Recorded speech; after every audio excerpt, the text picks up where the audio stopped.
জয় রাধে, জয় Nitai Chaitanya. 14ই September পার্শ্ব একাদশী 2024। এই পার্শ্ব একাদশী সম্পর্কে বিস্তারিত এবং ভিডিও এবং মাহাত্ম্য আমি আপনাদেরকে ইতিমধ্যে প্রদান করেছি। আজ এই ভিডিওর মধ্যে আমরা বিশেষ কয়েকটি একাদশী সম্বন্ধিত প্রশ্ন এবং উত্তর দেখে নেব, যেগুলির মধ্যে প্রধান যে একাদশী পালনের নিয়ম স্বাস্থ্যসম্মত গর্গ সংহিতায় যে 10টি বিশেষ নিয়মের কথা বললেন, তার মধ্যে প্রথমেই একাদশীর দিন, তার আগের দিন এবং তার পরের দিন কিন্তু আমরা দিনে একবার ভোজন করব এবং আমিষ পরিত্যাগ করব। যারা আমিষ খাচ্ছেন তারা পরিত্যাগ করবেন একাদশী পালনের জন্য অবশ্যই। তার সঙ্গে দ্বিতীয় নিয়ম হচ্ছে কাঁসার পাত্রে ভোজন কিন্তু এই 3 দিন করা যাবে না। একাদশীর দিন খুব যদি ভালো হয়, মানে খুব ভালো হয় যদি আমরা উপবাস বা নির্জলা বা শুধু জল বা অল্প একবার ফল খেয়ে থাকতে পারি। তৃতীয় যে বিষয়ে আলোচনা করব সেটি হচ্ছে যে আমরা কোনো প্রকার নেশা জাতীয় দ্রব্য গ্রহণ করব না এই 3 দিন ধরে। চতুর্থত আমরা স্ত্রী সঙ্গ করব না, অবশ্যই অবৈধ স্ত্রী সঙ্গ কোনোভাবেই কোনো প্রকারে নয়, তাহা পঞ্চ মহাপাপের মধ্যে এবং এই পাপই আমাদের মহাবিনাশ সাধন করে। এবং আমরা যদি সংসার ধর্মের সঙ্গে যুক্ত হই তাহলেও আমরা কিন্তু স্ত্রী সঙ্গ এড়িয়ে থাকবো 3 দিন যদি আমরা একাদশী পালন করি, তাহা শাস্ত্র নির্দেশে গর্গ সংহিতা। তার সঙ্গে আমরা অবশ্যই জুয়া আদি ক্রীড়া থেকে বিরত থাকবো। জুয়া কখনই খেলা উচিত নয়, এটিও পঞ্চমহাপাপের মধ্যে একটি পাপ। তার পরবর্তী বিষয় হলো যে আমরা এই একাদশী চলাকালীন মিথ্যা কথা কোনোদিন বলবো না, কোনো সময় বলবো না, কেন মিথ্যা অত্যন্ত পাপ। পঞ্চমত আমরা দ্বাদশীর দিন অত্যাধিক শ্রমযুক্ত কাজ করব না। এই কারণে শাস্ত্রের নিয়ম থাকে যে আমরা যদি নিয়ম মেনে চলি, যদি আগের দিনও একবার খাদ্য গ্রহণ করি এবং একাদশীর দিন নির্জলা খাই, তাহলে তার পরের দিন শক্তি থাকে না। সেই কারণেই বিশ্রামের কথা বলা হয়েছে বা অত্যন্ত কঠিন কাজ করতে নিষেধ করা হয়েছে। প্রধানত এই 10টি বিষয় মেনে কিন্তু আমাদেরকে একাদশী পালন করা উচিত। এবার আমাদের যে পরবর্তী বিষয় আলোচনা করব সেটি হচ্ছে যে খাওয়ার।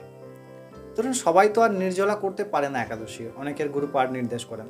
অবশ্যই আপনার সেই গুরুপাঠের নির্দেশিকা মেনে চলবেন। যেমন সমাচার অনেকে গ্রহণ করেন বা অনেকে গ্রহণ করেন না, এর মধ্যে অনেক কিছু আছে। অবশ্যই যারা ধরুন গুরুকরণ করেন নাই, আপনারা একাদশী করতে চাইছেন, তো আপনাদের জন্য সার্বিক যে শাস্ত্রীয় নিয়ম তা কিন্তু অ্যাপ্লিকেবল বা তা প্রযোজ্য।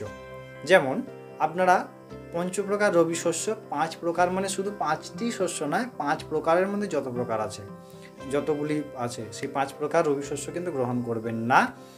অবশ্যই সর্ষের তেলও বাদ দেবেন, বাদাম তেল আপনারা ব্যবহার করতে পারেন।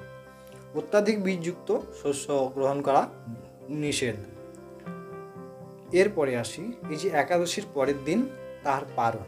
এই পারণটি সময়ের মধ্যে না করলে কি হয়, সেই ফলটি ইন্দ্রের কাছে চলে যায় বা ইন্দ্রকে অটোমেটিকলি ট্রান্সফার হয়ে যায়।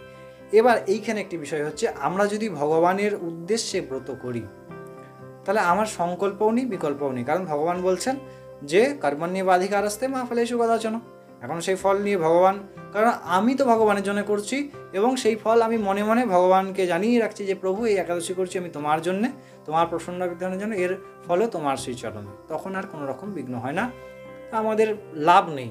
ফল কে নিল কে না নিল তাতে লাভ নেই, আমাদের লাভ সেটাতেই যেটি আমরা ভগবানের প্রীতির জন্য করতে পারছি কিনা। তো এই হচ্ছে একাদশীর প্রধান গুরুত্বপূর্ণ কতগুলি বিষয়, এগুলি মেনে রেখে কিন্তু আমাদেরকে এই ব্রত পালন করা উচিত। যারা নতুন করছেন, কোনো গুরুপাঠের আশ্রিত নন, তাদের জন্য কিন্তু শাস্ত্রীয় যে নিয়ম, এই যে 10টি নিয়ম বললাম, এগুলি অ্যাপ্লিকেবল। আপনারা সঠিক সময় পালন করবেন। পরের দিন আমরা ভিডিওর মধ্যে প্রদান করেছি। এবং ওটা পঞ্চপ্রকার রবি শস্য গ্রহণ করবেন না, দিনে একবার ভোজন করতে পারেন, আগের দিন, পরের দিন এবং সেই দিন। যদিও আগের পরের দিন অবশ্যই নিরামিষ গ্রহণ করবেন, একবার না হলেও আপনি 2বার গ্রহণ করতে পারেন, অসুবিধা নেই। তো এই প্রকার মোটামুটি একাদশী যদি আমরা করি তাহলে নিশ্চিত আমাদের পরম কল্যাণ হবে। আর এই একাদশী যারা করেন তাদের পরম কল্যাণ হয়। এই পৃথিবীতে সর্বশ্রেষ্ঠ ব্রত একাদশীকে মানা হয়, কারণ এই ব্রতের আরেকটি নাম হচ্ছে হরিপ্রীত ব্রত। আমরা এই হরিপ্রীত ব্রত ভগবান শ্রী হরির প্রসন্নতার জন্য করি। অবশ্যই ভালো থাকবেন। আমরা প্রতিনিয়ত আপনাদেরকে ভগবদ্গীতা, শাস্ত্র এবং পুরাণ সম্বন্ধিত কথাগুলি প্রদান করার প্রচেষ্টা করি এবং অবশ্যই তার স্বাস্থ্যসম্মত উপায়ে স্বাস্থ্যসম্মত কথাগুলি প্রদান করি গুরু কৃপায় এবং আপনাদের মতো ভক্তদের কৃপায়।